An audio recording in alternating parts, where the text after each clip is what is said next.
Here's a topic I struggled with when I first started teaching. Well, when I first started teaching University Pathway, actually, let me be very specific here. And it was classroom management.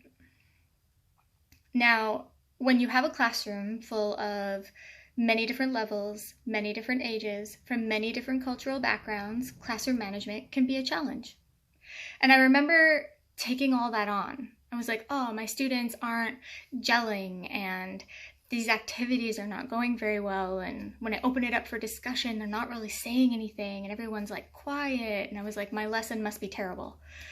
And I don't think it was. I remember getting a piece of advice from one of my colleagues, and I remember it to this day, and he said to me, he was like, Shauna, it doesn't really matter if your students like you as much as it matters that they like each other. And I was like, I never really thought of it like that. I was owning all of this stuff.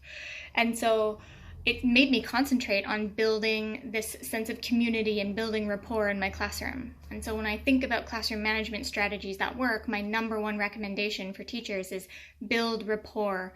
Not so much between you and the students, yes, that's important, but it's so much more important that they have rapport with each other. They're going to be working in teams and groups and communicating with each other, and especially in a different language where there's all this stress about, making mistakes and not being perfect, in addition to working with people from other cultures or even the same cultures, and maybe they're going to say the wrong things like that. There's so much going on.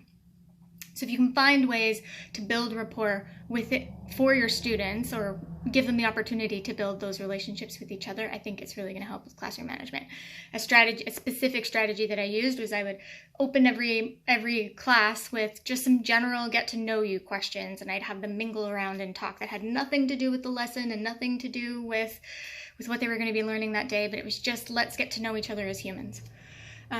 And speaking of that human element, I think another classroom management strategy is being able to make sure that the content that you're teaching is relevant and meaningful to them, because I think that when students are disengaged, that's when classroom management tends to rise up as an issue. So if you can really focus on engagement, and one of the ways to do that is just activate their background knowledge, see if there's ways that they can apply their own personal experiences to what they're learning, and that'll really help. And another classroom management strategy is to use student engagement techniques. What other ways can you get them involved in either delivering the content or finding ways to put themselves into the content, because that'll make it more meaningful for them. I have two more tips for you.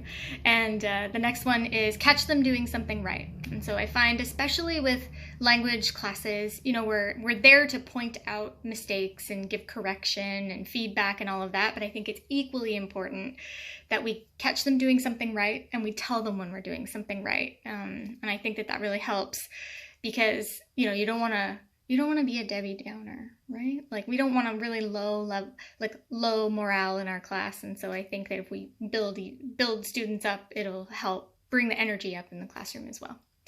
And then my last tip is vary your delivery method. So if you find that you're always at the front of the classroom doing all the explanation, switch it up a little bit.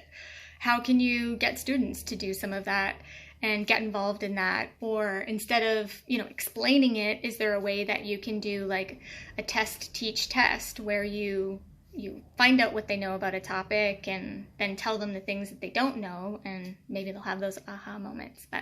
So those are my strategies, some of my many strategies for classroom management that I think will help you.